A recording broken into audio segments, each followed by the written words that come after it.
So the Ravens have traded for Diontae Johnson. Adam Schefter of ESPN was on top of this right from the jump. And from a compensation update, it's a pick flop with the Panthers receiving a 5th-round pick for Diontae and a 6th. Okay, so Jeff Zrebiec added a few other pieces here as well. The Ravens are sending a 2025 5th, okay, to Carolina for Diontae and a 2025 6th. Okay, so the Panthers are also going to pay some of his salary. The Ravens will owe him about $625,000 for the rest of this year. That is peanuts when you get to the National Football League level. Okay, and as Jeff also notes as well, this does improve their wide receiver depth. They were one injury away, knock on wood, from being thinner than thin, and they've already been thin. Okay, but he also, Diontae does, add some return experience, and the Ravens have got virtually nothing from their return game all of this year, as Jeff notes. Deontay Hardy was just placed on injured reserve, and this could potentially fill a needed void, fill a spot there, and at least give Chris Horton, special teams coordinator, another piece to work with in that ongoing puzzle.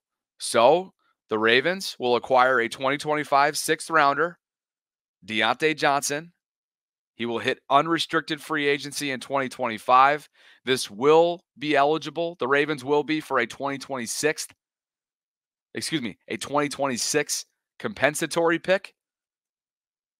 And Carolina acquires a 2025 5th-round pick. As for Diontae himself, the player, he's 5'10", $183. He's 28. He'll turn 29 next summer. Played his college football at Toledo. He was drafted by the Steelers in the 3rd round of the 2019 draft, 66th overall. And he spent his first 5 years in Pittsburgh. Went to Carolina this past offseason. That's a nightmare these days for obvious reasons.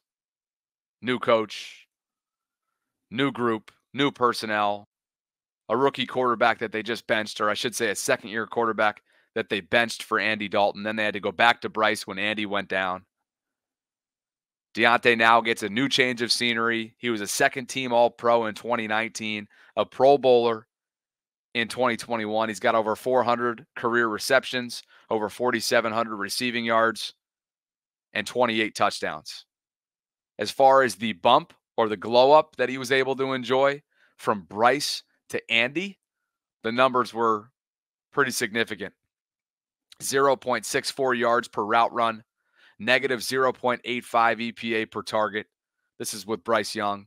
A catch rate of 41.7% and 8.5 receiving yards per game. Then Andy Dalton came in and the numbers skyrocketed. 2.17 yards per route run, 0.05 EPA per target, a catch rate of 54.3%, and 53.8 receiving yards per game. It's a smaller sample size, but the reality is I choose to not evaluate Diontae over the last several years because of the groups that he's been with, because of the quarterbacks that he's had to play with, whether it be Bryce, whether it be Andy, or last year in Pittsburgh, let's not forget, it was Kenny Pickett. Keep that in mind. It's going to be an immediate upgrade when he joins Lamar Jackson and Todd Monken's system. Diontae threw 7 games as compiled by Sarah on X. 30 catches he's hauled in for 357 yards, 3 touchdowns, a separation percentage of 65.31. That's among the league's best. And a drop rate of 6.3%.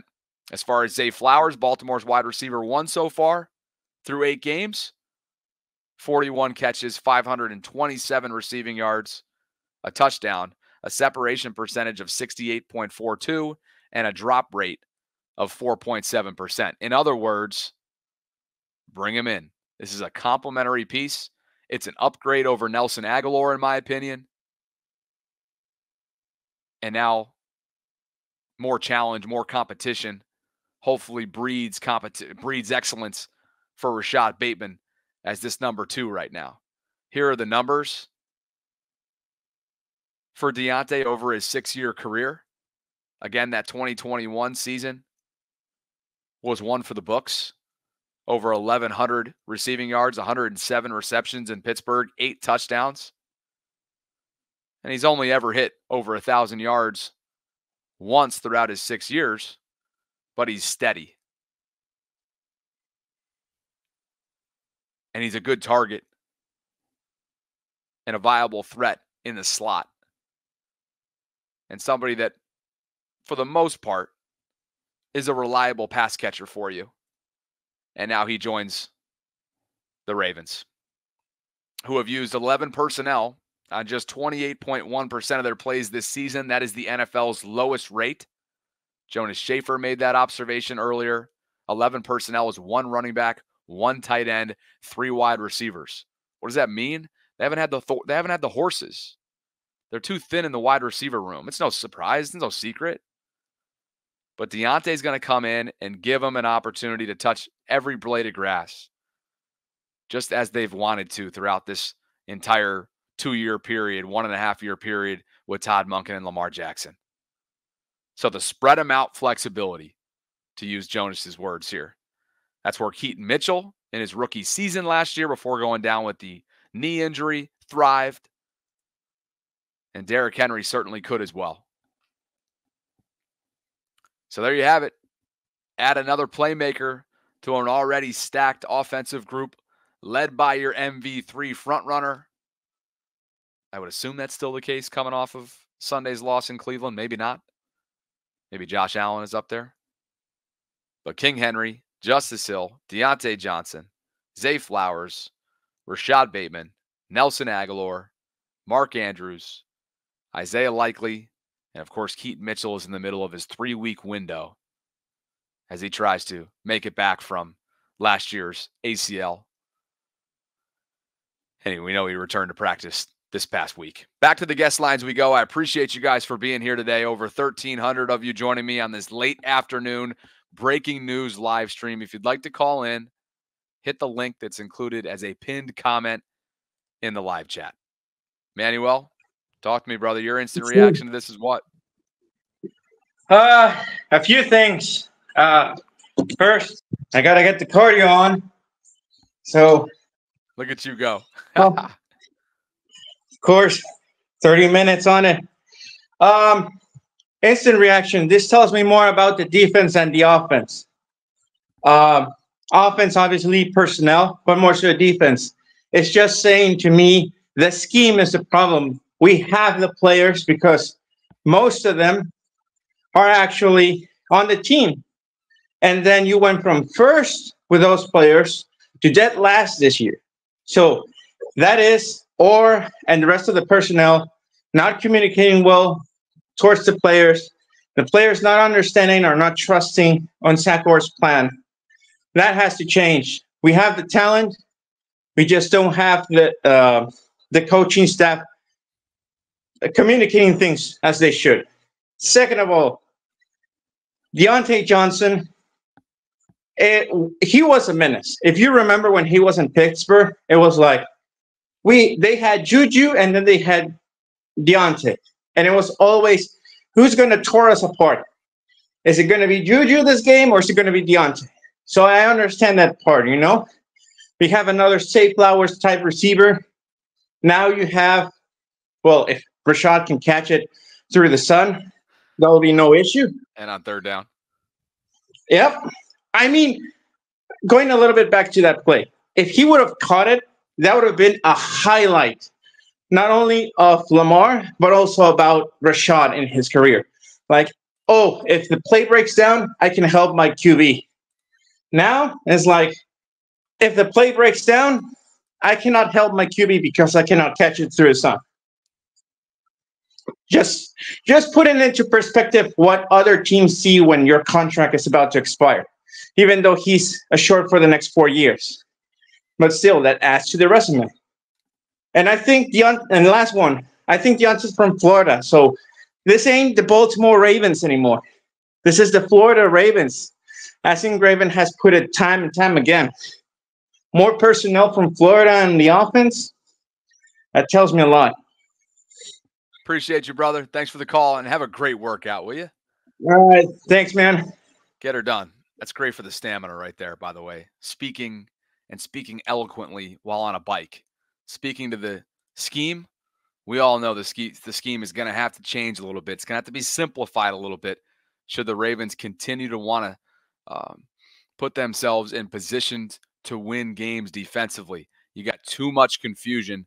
There is a very little amount of cohesion right now, and it's magnifying what's been happening on the back end. A couple of super chats. Tank Bromansky says, we have a stacked wide receiver room. Why add to it and not our terrible secondary? So adding a wide receiver is going to help us more than getting a safety or corner. Tank, appreciate the super chat. I would not refer to the Ravens wide receiver room as stacked by any stretch of the imagination, and I don't think that Eric DeCosta and this Ravens front office is done, being that the deadline is not for yet for another week. 8 minutes from now, okay, a week from 8 minutes from now, 4 p.m. Eastern, Tuesday, November 5th, is the deadline. He's got time.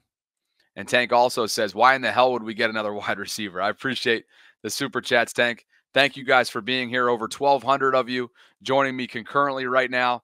And we're talking Diontae Johnson. Brian McFarland, Ravens salary cap analyst, had this to say a short while ago. The Ravens are going to be paying 10/18 of the minimum vet salary of $1.125 million, which is $625,000, which is what we've already covered for Diontae Johnson. Okay, Johnson had a base salary of $7 million with $3.889 million still due for the final 10 weeks of the season. So the Panthers are helping the Ravens out here. They're eating $3.264 million in this trade. Okay. So just to be clear, that's how low risk, medium to high level reward this move is for the Ravens front office. This is a guy who has had some success against Baltimore in the past as a member of the Pittsburgh Steelers.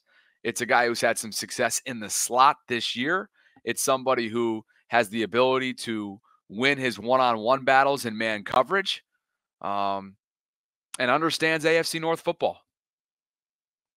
More from Brian McFarland. The Ravens entered today with $3.8 million in cap space. So that will reduce by $625K, again, which is what they're taking on of Johnson's veteran minimum salary. It may go back up from there depending on what move is made to create a spot on the 53-man roster. Cutting a vet will not create space. Cutting a non-vet will. Putting someone on IR may or may not. Just some important nuggets there as the Ravens hopefully are not done. Keep in mind as well, as I mentioned earlier, the Ravens are expected to be eligible for a compensatory draft selection for the 2026 NFL draft. Okay? There is quite a bit of negativity in here. Bob Dude in the live chat, I see your comment. Why is there so much negativity? I'm not sure. It is so low risk. I'm not sure why there's been this pessimism cast over Eric's move. So many of you have been calling for a wide receiver, and he went out and got you one. I know he's not the big body, consistent contested catch winning guy. I know he's not in the prime of his career, but this is somebody who the Ravens have a tremendous amount of familiarity with.